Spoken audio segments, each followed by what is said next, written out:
আসসালামু আলাইকুম, welcome back to my channel. আরেকটি নিউ ভিডিও নিয়ে হাজির হয়ে গেলাম। তো আজকে আমি তোমাদের সাথে চিতই পিঠা কীভাবে বানাই সেটা শেয়ার করব। তো চলো দেখে নাও।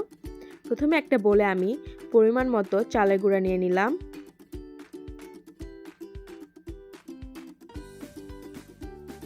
এই ভিডিওটি তোমরা প্রথম থেকে শেষ পর্যন্ত দেখবে, তাহলে তোমরা এটা পুরোটা বানানো শিখে যাবে।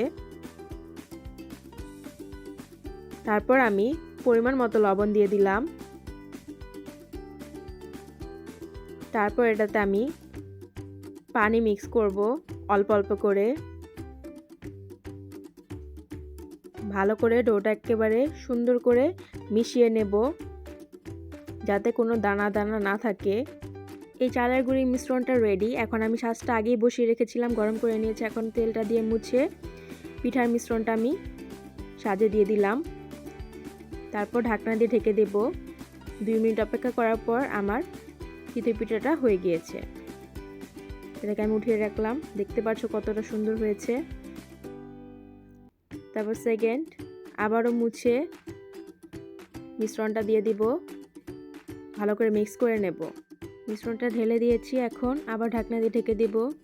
2 মিনিট অপেক্ষা করার পর আবার ঢাকনাটা খুলে পিঠাটাকে উঠিয়ে রেখে দেব। আবারও সেম প্রসেস, মিশ্রণটাকে দিয়ে দিব, ঢাকনা দিয়ে ঢেকে 2 মিনিটের মতন অপেক্ষা করব। আবারও পিঠাকে উঠিয়ে রেখে দেব। তারপর আরেকটা পিঠাও হয়ে গিয়েছে, এটা উঠিয়ে ফেলবো। তো দেখতেই পাচ্ছ কতটাই সহজ। আমি যেভাবে বানিয়েছি তোমরা বাসায় সেটা চেষ্টা করবে, তাহলে তোমাদেরটাও হবে ইনশাল্লাহ। তো আশা করছি তোমাদের কাছে ভালো লেগেছে আমার ভিডিওটা। ভালো লেগে থাকলে লাইক, কমেন্ট এবং বন্ধুদের সাথে শেয়ার করবে, আর সাবস্ক্রাইব করতে ভুলবে না। তো আজকে এই পর্যন্তই। আল্লাহ হাফেজ।